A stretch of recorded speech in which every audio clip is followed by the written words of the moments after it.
17 नवंबर साल 2012 मेक्सिको के कोस्टा अजुल नाम के एक गांव से एक जोय अल्वेरेंगा और कोस्टोबा नाम के दो मछुआरे मछलियां पकड़ने के लिए एक छोटे से नाव में एक समुद्र में उतरता है। और इस समुद्र में कुछ ऐसा होता है जिसे जानने के बाद आपके रोंगटे खड़े हो जाएंगे। ये समुद्र कोई और नहीं बल्कि पैसिफिक ओशियन यानी कि प्रशांत महासागर था। और मैं आपकी जानकारी के लिए बता दूं, पूरी दुनिया में सिर्फ 5 ओशियन ही पाए जाते हैं और इन 5 में से सबसे बड़ा ओशियन पैसिफिक ओशियन यानी कि प्रशांत महासागर, जो कि 165 मिलियन स्क्वायर किलोमीटर तक फैला हुआ है। और ये इतना बड़ा है कि इस पृथ्वी पर जितना भी देश, जमीन, रेगिस्तान, बर्फ, नदी, तालाब और झरने जितना भी है, इन सभी को मिला भी दिया जाए तो फिर भी इस महासागर की बराबरी नहीं कर सकते। और ये दोनों मछुआरे हर बार की तरह इस बार भी ये मछलियाँ पकड़ने के लिए गहरे समुद्र में उतरता है। और अल्वेरेंगा का प्लान था कि वह 30 घंटों तक मछलियाँ पकड़ेंगे और उसके हिसाब से इन्होंने अपने लिए खाना और पानी लिया था। शुरुआत में तो थोड़ी थोड़ी हवाएं चल रही थी और हल्की हल्की बारिश हो रही थी, लेकिन इसे क्या पता था कि यही हल्की हल्की हवाएं आगे जा कर के इसके लिए एक बड़ी मुसीबत बनकर खड़ी हो जाने वाली है। थोड़ी देर तक तो सब कुछ इनके प्लान के अनुसार ही चला, लेकिन तभी एक खतरनाक तूफान की एंट्री होती है। लेकिन अल्वेरेंगा ने इसे इग्नोर किया और आगे बढ़ता चला गया। लेकिन अल्वेरेंगा को क्या पता था कि ये रिस्क उसे कितना भारी पड़ने वाला है। जब हवाओं की रफ्तार बढ़ी तो अल्वेरेंगा समझ चुका था कि यहाँ कोई खतरनाक तूफान आने वाला है। और देखते ही देखते हवा और बारिश इतना तेज हो गया कि इसकी नाव की दिशा जो थी वो उल्टी दिशा में हो गई। अल्वेरेंगा ने नाव घुमाई और फिर उसी दिशा में चल दिए जहाँ से वह आया था। लेकिन अफसोस तब तक बहुत देर हो चुका था और वह दोनों तूफान का शिकार हो जाते हैं। अल्वेरेंगा ने पूरी स्पीड से नाव को भगाया और जैसे तैसे तूफान से लड़कर अपनी मंजिल तक पहुंचने ही वाले थे कि तभी इनके नाव का फ्यूल ख़त्म हो जाता है। और एक और बुरी बात थी कि इनके नाव को चलाने के लिए कोई भी चक्कू नहीं था और समुद्र की लहरों ने इनकी दिशा मोड़ दी और इन्हें उल्टी दिशा में फिर से धकेल दिया। इनके पास कोई ऑप्शन नहीं था, लेकिन इनके पास उम्मीद थी, वो था इनका रेडियो, जिससे वो कांटेक्ट कर सकते थे टीम से मदद के लिए।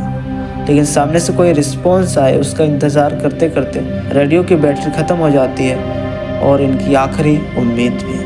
अब इन्हें नहीं पता कि इनकी मंजिल अब किस दिशा में है और अब ये अपनी मंजिल से 400 किलोमीटर दूर आ चुके थे। समुद्र इतना बड़ा और इनकी नाव इतनी छोटी होने की वजह से रेस्क्यू टीम भी इन्हें नहीं देख पाते हैं। अब ये समुद्र से बच के निकलने के लिए जैसे तैसे नाव को तेज चलाने लगे और हुआ ये जितने भी मछलियाँ पकड़े थे ये सारी मछलियाँ समुद्र में फेंक देते हैं ताकि उनकी नाव और तेज चल सके और इनकी नाव किनारे पर जल्दी पहुंच सके। और भूख से इनका हाल बेहाल हो चुका था और आप यकीन नहीं करेंगे, ये ज़िंदा रहने के लिए हालात उनसे वो करवाए जो वह सपने में भी नहीं करना चाहते थे। ये अपनी भूख को मिटाने के लिए अपने हाथों से समुद्री जानवरों को पकड़ा और उन जानवरों को कच्चा ही खाना पड़ा और अपना प्यास बुझाने के लिए बारिश का पानी पीते थे। लेकिन बारिश का पानी दूर दूर तक नामो निशान नहीं होता था। तो आप यकीन नहीं करेंगे, इन्होंने समुद्री जानवरों का खून और अपना पेशाब तक पीना पड़ा। मेंटली इन्हें कितना टॉर्चर हो रहा था ये सोचने से ही रूह कांप जाती है। और जैसे तैसे इन्होंने 4 महीने गुजार दिए। लेकिन इसी बीच अल्वेरेंगा का जो साथी था वो इस टॉर्चर को बर्दाश्त नहीं कर पाता है और वह वहीं आखिरी दम तोड़ देता है। और ये सब होते देख अल्वेरेंगा की जो उम्मीद थी ज़िंदा रहने की वो अब बहुत कम होती जा रही थी, क्योंकि अब अल्वेरेंगा अकेला पड़ चुका था और इसके साथ बात करने के लिए कोई भी नहीं था। यह अकेला ही संघर्ष कर रहा था। एक एक दिन काटना मुश्किल हो रहा था। करने के लिए कोई काम नहीं था। एक ही जगह बैठे रहने की वजह से शरीर कमज़ोर हो रहा था और रात में वो तारों को देखता रहता और मन ही मन सोचता रहता कि काश यहाँ पर कोई आए और मुझे यहाँ से निकाल कर ले जाए।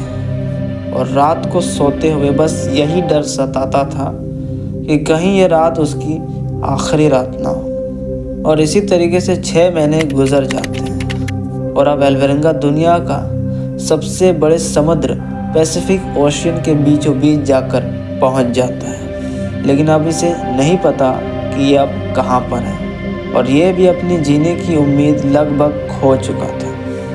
और उसे अपनी माँ की एक बात याद थी जो कहते थे, खुद की जान लेने वाले कभी भी जन्नत में नहीं जाते।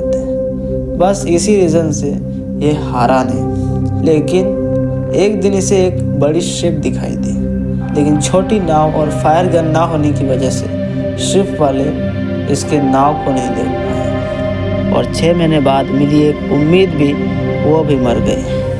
एल्वेरंगा के ऊपर से कई सारे हवाई जहाज़ गुजरे, लेकिन सिग्नल देने के लिए एल्वेरंगा के पास कुछ भी नहीं था। अब एल्वेरंगा अपने गांव से 10,000 किलोमीटर दूर आ चुका था। इसने पूरी तरीके से ऊपर वाले के भरोसे छोड़ दिया। टाइम के साथ साथ इनके सामने से कई सारे जहाज़ गुजरे, लेकिन इन्हें बचाने के लिए कोई नहीं आता। एल्वेरंगा मरा तो नहीं था, लेकिन जो इसकी हालत थी वो किसी मरे हुए इंसान से कम नहीं था। वो तो एल्वेरंगा के जीने की चाह इतनी थी जिसकी वजह से ये इतने दिनों तक जिंदा रह पाते। और फाइनली 30 जनवरी 2014 यानी 438 दिन बाद इसने पहली बार एक आइलैंड देखा। और जैसे उसकी नज़र उस आइलैंड पर पड़ा, मानो मुर्दे में जान आ गई हो। वो आइलैंड उससे लगभग 10 या 15 किलोमीटर दूर था। उसने अपनी पूरी जी जान लगा दी उस नाव को उस आइलैंड तक ले गया। और वो तो शुक्र है कि इसे ये आइलैंड दिख गया, नहीं तो इसके बाद जो आइलैंड आने वाला था वो लगभग 5,000 किलोमीटर दूर था। और जैसे ही आइलैंड पर पहुंचा, 438 दिन बाद इसने ज़मीन पर कदम रखा। लेकिन 438 दिनों तक एक जगह पर बैठे रहने की वजह से ये ठीक से चल नहीं पा रहा था और उसकी आंखों की रोशनी भी अब कम हो चुकी थी। इसने आइलैंड पर कदम रखा और घसीट के थोड़ा आगे बढ़ गया कि मानो इसे समुद्र से नफरत सी हो गई हो और वो वहाँ पर बेहोश हो गया। और जब इसे होश आता है तो वहाँ पर पास में एक लोकल गार्ड को पाया और गार्ड ने तुरंत टीम से कांटेक्ट किया। उन्होंने एल्वेरंगा के बारे में बताया और एल्वेरंगा को अपने देश मैक्सिको भेज दिया जाता है। एल्वेरंगा जब वापस अपने परिवार के पास पहुंचा तो सभी के सभी दंग रह गए, क्योंकि सभी ये मान चुके थे कि एल्वेरंगा मर चुका होगा। और इसमें सबसे ज़्यादा खुशी एल्वेरंगा के माता पिता और उसकी एक बच्ची थी उससे हुई। तो ये थी एक ऐसे इंसान की कहानी जो कि 438 दिनों तक समुद्र में अपनी उम्मीदों के कारण जिंदा रह पाया। और एल्वेरंगा ने ऐसे में एक वर्ल्ड रिकॉर्ड बना लिया था जो कि पूरी दुनिया में चाह करके कोई भी बनाने की सोचेगा भी नहीं। बिना किसी सुविधा के अकेले 438 दिनों तक समुद्र में जिंदा रहना। क्या सीखने को मिलता है इस कहानी से कि एक इंसान क्या कुछ नहीं कर सकता। कुछ भी ना होने के बावजूद 438 दिन गुजार दिए, और वह भी ऐसे में जहाँ कुछ भी नहीं था, ना खाना ना पानी, ठंड गर्मी से बचने का कोई साधन नहीं था। क्योंकि जब इंसान के अंदर चाहत होती है ना कुछ करने की, तब हालात चाहे कितना भी बुरा क्यों ना हो, वो इंसान को हरा नहीं सकते। हालात हमसे कैसे भी काम करवा ले, हम कर जाएंगे। और इतना बुरा तो आपके साथ नहीं होगा जो एल्वेरंगा के साथ हुआ। इसके साथ हर बुरी चीज़ हुई, लेकिन सिवाय एक चीज़ की कि वो मरा नहीं। इसके अलावा इसके साथ तो हर बुरी चीज़ हुई। कितना टॉर्चर सहा 438 दिनों तक।